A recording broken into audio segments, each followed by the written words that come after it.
Hello friends, ഇന്നത്തെ എപ്പിസോഡിൽ വരുണുമായി പുറത്തു നിന്ന് രാധിക സംസാരിക്കുന്നത് കാണാനിടയായ സുകുമാരി ഉടൻ തന്നെ യശോദയെ വിളിച്ചുകൊണ്ട് കിച്ചണിനരികിലേക്ക് എത്തുന്നു. രാധികയോട് വരുൺ പറഞ്ഞു, എടോ, ഇപ്പോ തന്റെ തീരുമാനത്തിന്റെ പിൻബലത്തിലാണ് ഇനി നമ്മുടെ ജീവിതം മുന്നോട്ട് പോകുന്നത്. അതുകൊണ്ട് താൻ ഒരു തീരുമാനം എടുക്ക്. ഇപ്പൊ തന്നെ എല്ലാ സത്യങ്ങളും എല്ലാവരോടും തുറന്നു പറയാം, അതല്ലേടോ നല്ലത് എന്ന് വരുൺ രാധികയോട് ചോദിച്ചു. അത് കേട്ട ഉടൻ രാധിക ആകെ വിഷമത്തോടെ നിൽക്കുന്നത് കണ്ട് വരുൺ പറഞ്ഞു, അന്ന് ആ ഓഡിറ്റോറിയത്തിൽ വെച്ച് നടന്ന സംഭവങ്ങൾക്കൊന്നും താൻ ഉത്തരവാദിയല്ല എന്ന് എനിക്കറിയാം. അതിനൊക്കെ ഇവിടെയുള്ളവരോ ഇവിടെയുള്ള ആരെങ്കിലുമൊക്കെയോ അതിന് കൂട്ടുനിന്നതുമാണ്. അതുകൊണ്ട് തന്നെ താൻ എന്തിനാ പേടിക്കുന്നത്? എല്ലാ കാര്യങ്ങളും നമുക്ക് എല്ലാവരോടും തുറന്നു പറയാമോ എന്ന് വരുൺ രാധികയെ നിർബന്ധിക്കുമ്പോൾ അത് കേട്ട രാധിക കൈകൂപ്പിക്കൊണ്ട് വരുണിനോട് പറഞ്ഞു, അതെ, ഇന്നലെ ഞാൻ എൻ്റെ അച്ഛന്റെ മുന്നിൽ കരഞ്ഞു പറഞ്ഞു. അച്ഛനും എന്നെ മുന്നിൽ സങ്കടത്തോടെ ഇരുന്ന് കരഞ്ഞു. എന്തിനെന്നറിയാവോ? എന്നെ സ്നേഹിച്ച കുറ്റത്തിന്. അതുകൊണ്ട് ആ പാവം അനുഭവിക്കുന്ന വേദന എത്രത്തോളമാണെന്ന് എനിക്കറിയാം. ഞാൻ കാരണം ഈ കുടുംബത്തിന് ഒരു അപമാനവും ഉണ്ടാക്കാൻ ഞാൻ ആഗ്രഹിക്കുന്നില്ല. പ്രിയങ്കയുടെ ജീവിതം തകർത്ത് കളയാനും ഞാൻ ആഗ്രഹിക്കുന്നില്ല. അതുകൊണ്ട് തന്നെ എനിക്ക് എൻ്റെ അച്ഛൻ ജീവന് തുല്യനാണ്. അതിനേക്കാളുപരി എൻ്റെ ദൈവമാണ് എൻ്റെ അച്ഛൻ. ആ അച്ഛനെ വേദനിപ്പിക്കാനോ അച്ഛന്റെ വാക്കുകളെ മറികടക്കാനോ എനിക്കാവില്ല എന്ന് രാധിക അറിയിച്ചതും വരുൺ പറഞ്ഞു, എടോ, താനിങ്ങനെ പറഞ്ഞാൽ എങ്ങനെയാ? നമ്മുടെ ജീവിതം അത് നമുക്ക് നഷ്ടമാവുകയല്ലേ എന്ന വരുണിന്റെ ചോദ്യം കേട്ട് രാധിക പറഞ്ഞു, തൽക്കാലം ഇപ്പൊ വരുൺ ഇവിടെ നിന്ന് പോകുവോ? നാളെ ഞാൻ ക്ഷേത്രത്തിലേക്ക് വരാം, അവിടെ വെച്ച് സംസാരിക്കാം എന്ന് പറഞ്ഞപ്പോ വരുൺ പറഞ്ഞു, ഇല്ല, എനിക്കറിയാം താൻ എന്നെ ഒഴിവാക്കാൻ വേണ്ടി പറയുന്നതാണ്. നാളെ ക്ഷേത്രത്തിനരികിലേക്ക് വരികയുമില്ല. എന്നെ ഇവിടുന്ന് പറഞ്ഞു വെക്കാനുള്ള പോംവഴിയല്ലേ എന്ന് ചോദിച്ചതും രാധിക പറഞ്ഞു, അതല്ല വരുൺ, ഞാൻ വരാം. ഇപ്പോ അമ്മയോ മുത്തശ്ശിയോ അച്ഛനോ ആരെങ്കിലും ഇവിടേക്ക് വന്ന് കണ്ടാൽ എന്താകും അവസ്ഥ? അതുകൊണ്ട് ദയവ് ചെയ്ത് വരുൺ ഇപ്പൊ പോകൂ എന്ന് പറഞ്ഞ് രാധിക ബഹളം വെച്ചു. ഉടനെ വരുൺ രാധികയുടെ മുഖത്ത് പിടിച്ചിട്ട് പറഞ്ഞു, ശരി, ഞാനായിട്ട് ഒരു പ്രശ്നവും ഉണ്ടാക്കുന്നില്ല, ഞാൻ പൊക്കോളാം എന്ന് പറഞ്ഞ് വരുൺ രാധികയോട് യാത്ര പറഞ്ഞ് മനസ്സിലെ കാറിനരികിലേക്ക് നീങ്ങി. രാധിക ആകെ സങ്കടത്തോടെ മറ്റാരെങ്കിലും തന്നെ കാണുന്നുണ്ടായിരുന്നോ എന്ന് ചുറ്റുപാട് നോക്കിയതിനു ശേഷം വേഗം കിച്ചണിലേക്ക് വന്നു കയറി. ശബ്ദമൊന്നും ഉണ്ടാക്കാതെ പതിയെ കിച്ചണിന്റെ വാതിലടച്ചതും പിന്തിരിഞ്ഞു നോക്കിയ രാധിക കിച്ചണിലാകെ വെട്ടം വീണത് കണ്ടു. അതോടെ ആകെ ഞെട്ടലോടെ നിൽക്കുകയാണ്. എന്താ സംഭവിച്ചത് എന്നറിയുവാനായി അതിന്റെ കാര്യം എന്തെന്ന് വീണ്ടും ചോദിച്ചുകൊണ്ട് അരികിലേക്ക് യശോദയും മുത്തശ്ശിയും എത്തി. ആകെ ഞെട്ടിത്തെറിച്ചു നിൽക്കുന്ന രാധിക അവരെ കണ്ടതോടെ യശോദ കലിയോടെ രാധികയുടെ അരികിലേക്ക് ചെന്നു. ഒരു വാക്കുപോലും മിണ്ടാതെ രാധികയുടെ കർണത്തടിച്ചിട്ട് യശോദ ചോദിച്ചു, നിനക്ക് ഇത്രത്തോളം ഒക്കെ ധൈര്യം വന്നു അല്ലേ? ഈ കുടുംബത്തെ തകർക്കാൻ തന്നെയാണല്ലേ നിന്റെ തീരുമാനം? ഇതിനൊക്കെ നിനക്ക് എങ്ങനെ സാധിച്ചു എന്ന് ചോദിച്ച് യശോദ ദേഷ്യപ്പെടുമ്പോ രാധിക അമ്മയെന്ന് വിളിച്ചു. നീ അങ്ങനെ മിണ്ടിപ്പോകരുത്. എന്തൊരു നശിച്ച ജന്മമാണ് നിന്റേത്. ഇത്രയൊക്കെ പ്രശ്നങ്ങൾ ഇവിടെ ഉണ്ടായിട്ടും രാത്രിയിലും പകലും ഒന്നും അവരെയൊക്കെ കണ്ടിട്ടും നിനക്കൊന്നും പറഞ്ഞു തരാൻ കഴിഞ്ഞില്ല അല്ലേ എന്ന് ചോദിച്ച് രാധിക ദേഷ്യപ്പെട്ടു. രാധികയോട് യശോദ ദേഷ്യപ്പെടുമ്പോ രാധിക പറഞ്ഞു, അമ്മേ, ഞാനത് എന്ന് പറഞ്ഞ് ആ വാക്കുകൾ പൂർത്തിയാക്കാനാകാതെ ആകെ വിഷമിച്ചങ്ങനെ നിൽക്കുമ്പോ രാധിക അങ്ങനെ ഒരു തീരുമാനം എടുത്തത് കേട്ട് ആകെ സങ്കടത്തിലായിട്ട് നിൽക്കുന്ന യശോദയുടെയും സുകുമാരിയുടെ കലിയോടുള്ള നോട്ടം കണ്ട് വരുണുമായിട്ടുള്ള തന്റെ ബന്ധത്തെക്കുറിച്ച് ഒന്നും പറയാനാകാതെ രാധിക അങ്ങനെ സങ്കടത്തോടെ നിന്നു. അപ്പോഴേക്കും മുത്തശ്ശി അരികിലേക്ക് എത്തി രാധികയോട് പറഞ്ഞു, അതെ, ഒരു കാര്യം ഞാൻ പറയാം. നീ ഈ കുടുംബത്തിന് വേണ്ടി നന്മ ചെയ്യുന്നെന്നും കഷ്ടപ്പെടുന്നെന്നുമാണല്ലോ പൊതുവെയുള്ള സംസാരം. ഇപ്പോഴും നീ കഷ്ടപ്പെടുന്നു പറയുന്നു. എന്നാൽ അതിലൊരു വിളക്ക് കൊടുത്ത് ഒരു കൊച്ചു കിണ്ടി വാങ്ങിക്കണം എന്ന് രാധിക പറഞ്ഞു.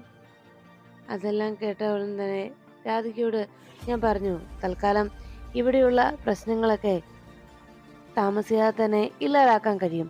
പക്ഷേ നീ ഇവിടെ ഉണ്ടാക്കിയ പ്രശ്നം അതൊരിക്കലും തീരില്ല എന്ന് പറഞ്ഞ് സുകുമാരി ദേഷ്യപ്പെടുമ്പോൾ രാധിക ആകെ വിഷമത്തോടെ യശോദയെ നോക്കി. അപ്പോഴേക്കും യശോദ ദേഷ്യത്തോടെ രാധികയുടെ നേരെ പാഞ്ഞെടുക്കുന്ന നേരത്ത് അവിടെ അകത്തുനിന്ന് യശോദ എന്നുള്ള ദേവനാരായണന്റെ വിളി കേട്ടു. അതോടെ പറഞ്ഞു വന്ന കാര്യങ്ങൾ പൂർത്തിയാക്കാനാകാതെ കലയോടെ യശോദ രാധികയെ നോക്കി. ആ നിമിഷം അകത്തേക്ക് ദേവൻ കയറി വന്നതും യശോദയും മുത്തശ്ശിയും കണ്ടതോടെ ആകെ വിഷമിച്ചു നിൽക്കുന്ന രാധികയെ നോക്കി ദേവനാരായണൻ ചോദിച്ചു, എന്താ എന്താ എല്ലാരും കൂടി ഇവിടെ നിന്നത്? ഉടൻ തന്നെ യശോദ പറഞ്ഞു, അത് പിന്നെ വേറൊന്നുമല്ല, ഇന്ന് ഇവിടെ നടന്ന സംഭവങ്ങളൊക്കെ കണ്ടതുമാണല്ലോ. അവൾ അതിനിടയിൽ ഓരോ പ്രശ്നങ്ങൾ ഉണ്ടാക്കാൻ നോക്കിയതാണ് എന്ന്. രാധികയെ രക്ഷിക്കും വണ്ണം സംസാരിക്കുമ്പോൾ രാധിക തന്റെ മനസ്സാകെ തകർന്നു പോയതിന്റെ വേദനയിൽ റൂമിലേക്ക് എത്തി. മുത്തശ്ശിയുടെയും മറ്റുള്ളവർ മുന്നിൽ താൻ പിടിക്കപ്പെട്ട ഒരു കുറ്റവാളിയെ പോലെ നിൽക്കേണ്ടി വന്നതോർത്ത് രാധിക ആകെ സങ്കടത്തിലായി. പെട്ടെന്ന് അമ്മ തന്നെ തല്ലിയതോർത്ത് രാധിക അങ്ങനെ സങ്കടത്തോടെ ഇരിക്കുമ്പോഴാണ് അതിനുശേഷം മുത്തശ്ശി പറഞ്ഞ കാര്യം രാധിക ഓർമ്മിച്ചത്. യശോദയെ ദേവനാരായണനോടൊപ്പം പറഞ്ഞു വെച്ചതിന് ശേഷം ആ മുത്തശ്ശിയുടെ വാക്കുകൾ രാധികയെ അലട്ടി. നിനക്ക് ഇത്രയൊക്കെ ഈ കുടുംബത്തിന് വേണ്ടി നീ ചെയ്തതല്ലേ? നീ ഈ കുടുംബത്തിന് വേണ്ടി മരിക്കാൻ പോലും തയ്യാറാകുന്നവളാണെന്നാണല്ലോ പറയാറുള്ളത്. അങ്ങനെയാണെങ്കിൽ ഈ ആറ്റുവാശ്ശേരി കുടുംബത്തിന്റെ അഭിമാനമാണല്ലോ നീ കളഞ്ഞു പൊളിച്ചത്. ഈ ആറ്റുവാശ്ശേരി കുടുംബത്തിന്റെ അഭിമാനം കളഞ്ഞു പൊളിച്ച നിനക്ക് ഇനി അത് നിലനിർത്താൻ അതിനെ കൊണ്ട് സാധിക്കുമോ? നീ ഇപ്പൊ ചെയ്തുകൊണ്ടിരിക്കുന്നത് ഈ കുടുംബത്തെ തകർത്ത് കളയുന്ന പ്രവർത്തികളാണ്. ഇന്നെന്റെ മകന്റെ തല കുനിഞ്ഞ് മറ്റുള്ളവരുടെ മുന്നിൽ നടക്കേണ്ടി വന്നെങ്കിൽ അതിന് കാരണക്കാരി എവിടെയോ വഴിപിഴച്ച് ജനിച്ച നീയാണ്. അതുകൊണ്ട് തന്നെ നീ മൂലം ഈ കുടുംബത്തിന്റെ നാശവും സംഭവിക്കുന്നത് എന്ന് സുകുമാരി രാധികയെ കുറ്റപ്പെടുത്തണം.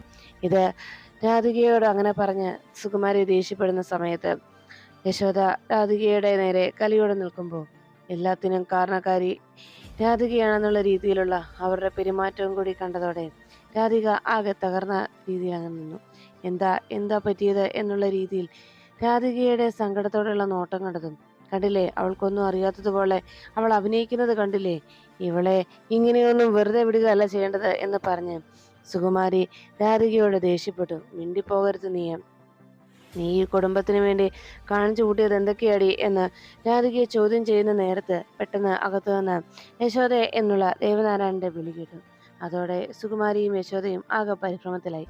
പെട്ടെന്ന് ദേവനാരായണൻ അടുക്കളയിലേക്ക് എത്തി. എന്താ എല്ലാരും കൂടി ഇവിടെ നിൽക്കുന്നത്?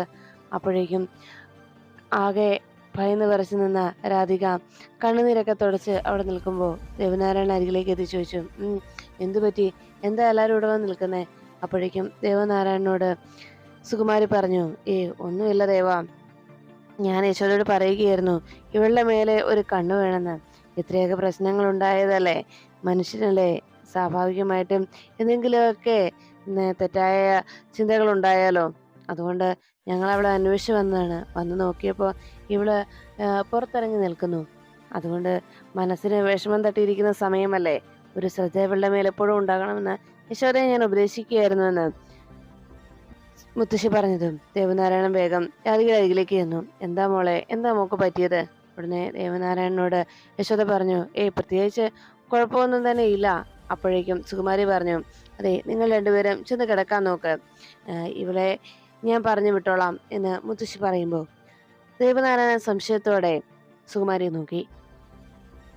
അപ്പോൾ സുകുമാരി പറഞ്ഞു, പേടിക്കണ്ട, ഞാനിവിടെ തല്ലാനോ കൊല്ലാനോ ഒന്നും അല്ല, ഒന്ന് ഉപദേശിച്ചു വിടാൻ മാത്രമാണ്, നിങ്ങൾ പൊയ്ക്കോ എന്ന് പറഞ്ഞ് സുകുമാരി യശോദയോടും ദേവനാരായണനോടും പോയി കിടന്നോളാൻ അറിയിച്ചു.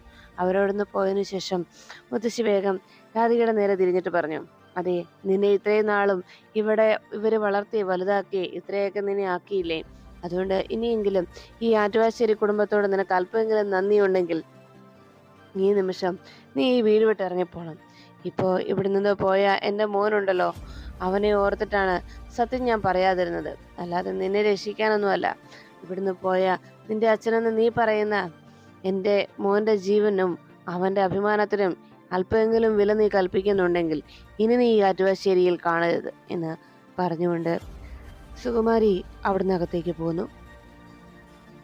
രാധികയുടെ മനസ്സാകെ സുകുമാരി പറഞ്ഞ വാക്കുകൾ ഓരോന്നും വീണ്ടും വീണ്ടും കുത്തുവാക്കുകളായി രാധികയുടെ മുറിവേൽപ്പിച്ചുകൊണ്ടിരുന്നു. റൂമിലിരുന്ന് അത് തന്നെ ആലോചിച്ചിരുന്ന രാധിക അവസാനം സുകുമാരി പറഞ്ഞ ആ വാക്കുകൾ അതനുസരിക്കാമെന്ന് തീരുമാനിക്കുന്നു. ഉടൻ തന്നെ രാധിക തന്റെ ബാഗെല്ലാം പാക്ക് ചെയ്ത് ആ വീട്ടിൽ നിന്ന് പടിയിറങ്ങാൻ തീരുമാനിച്ചു. ബാഗെല്ലാം പാക്ക് ചെയ്തതിനു ശേഷം അച്ഛനോടും അമ്മയോടും ഒരു വാക്ക് പറയുന്നതിന് വേണ്ടി വേഗം യശോദയും ദേവനാരായണനും കിടന്നുറങ്ങുന്ന ആ റൂമിലേക്ക് എത്തി.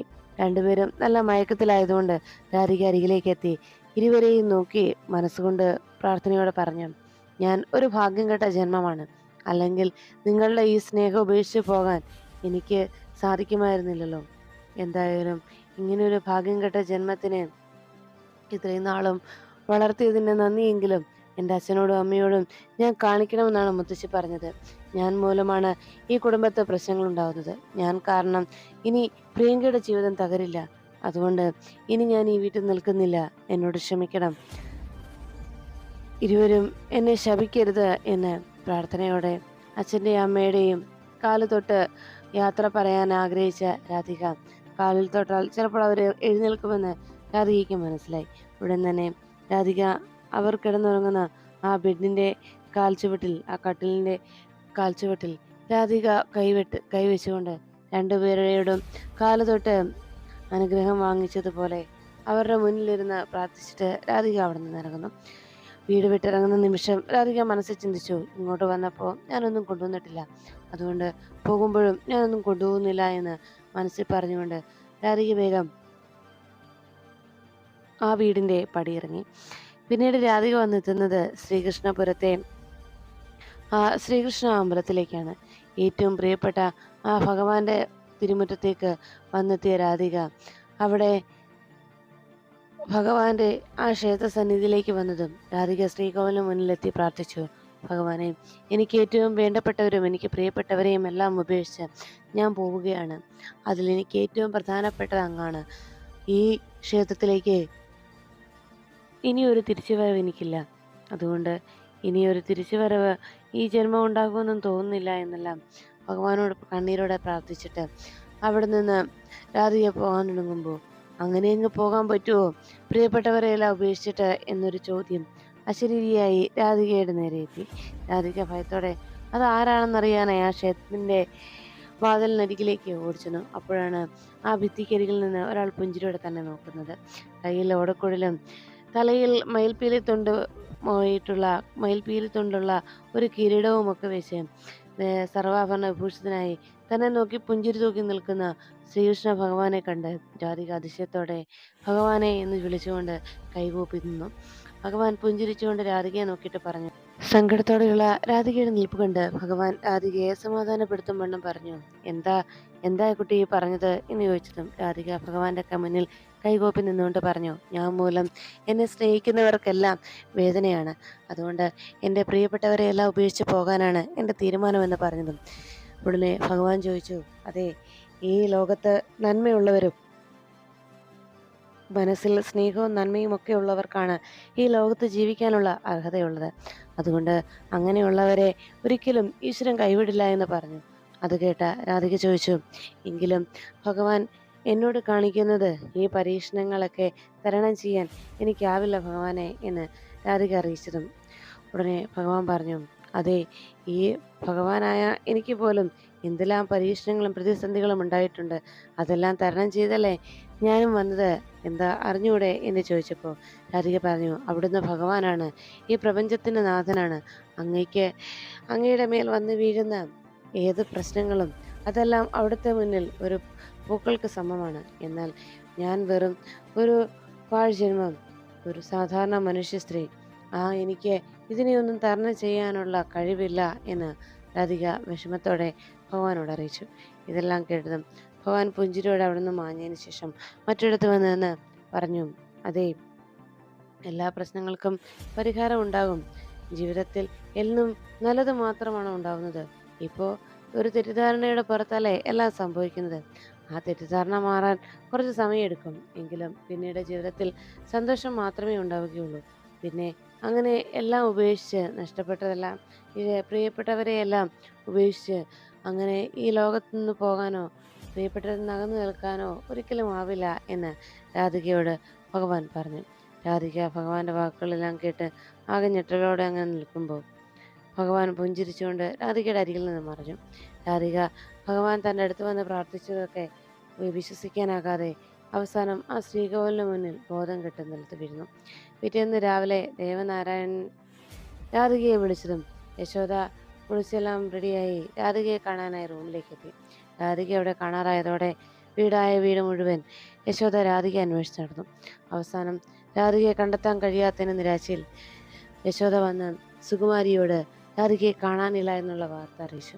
അത് കേട്ടതും സുകുമാരി യശോദയോട് പറഞ്ഞു, തൽക്കാലം ദേവനോട് ഇക്കാര്യം പറയണ്ട. ദേവൻ ക്ഷേത്രത്തിലേക്ക് പോയിക്കോട്ടെ, അതിനുശേഷം നമുക്ക് അന്വേഷിക്കാമെന്ന് യശോദയോട് സുകുമാരി അറിയിക്കുന്നു. അപ്പോഴേക്കും ഹാളിൽ നിന്ന് ദേവനാരായണൻ യശോദയെ വിളിച്ചതും ദേവനാരായണനുള്ള സഞ്ചിയുമായിട്ട് യശോദ അവിടേക്ക് എത്തി. അത് വാങ്ങിച്ച് പോകാൻ തുടങ്ങിയ ദേവനാരായണൻ രാധികയെ അന്വേഷിച്ചു. മോൾ എഴുന്നേറ്റില്ലെന്നും ഇന്നലെ ഒത്തിരി വൈകിയാ കിടന്നത്, അതിൻ്റെ ക്ഷീണം കൊണ്ട് ഉറങ്ങുകയാണെന്നും പറഞ്ഞു. അത് കേട്ടതും ദേവനാരായണൻ പറഞ്ഞു, എങ്കിലും മോളെ കാണാതെ പോകാൻ എൻ്റെ മനസ്സനുവദിക്കുന്നില്ല. ഇന്ന് മോളെ കണ്ടിട്ടല്ലേ ഞാൻ പോകുന്നത്, എന്തായാലും ഞാൻ പോയിന്ന് കാണട്ടെ എന്ന് പറഞ്ഞ് ദേവനാരായണൻ രാധികയെ കാണാനായി റൂമിനരികിലേക്ക് പോകാൻ തുടങ്ങുമ്പോൾ സുകുമാരി അവിടേക്ക് എത്തിയിട്ട് പറഞ്ഞു, വേണ്ട ദേവ, ഒരു നല്ല കാര്യം, ഇനിയിപ്പോൾ നീ അവളെ വിളിച്ചുണർത്താനൊന്നും പോകണ്ട. അഥവാ വിളിച്ചുണർത്തിയാലും കണ്ണീരും കയ്യുമായിട്ട് അങ്ങനെ നിൽക്കുകയല്ലേ ഉള്ളൂ. പിന്നെ അത് മതി ഇന്നത്തെ ദിവസം പോകാൻ. അതുകൊണ്ട് അതൊന്നും നീ ആലോചിച്ച് ടെൻഷനാതെ വേഗം പോകാൻ നോക്ക് ദേവ എന്ന് പറഞ്ഞ് സുകുമാരി ദേവനാരായണനെ പറഞ്ഞയച്ചു. ദേവനാരായണൻ പോയി കഴിയുമ്പോഴേക്കും സുകുമാരിയുടെ അരികിലേക്ക് എത്തി യശോദ ആശങ്കയോട് ചോദിച്ചു, അമ്മേ, ഇനി ഞാൻ എന്ത് ചെയ്യും?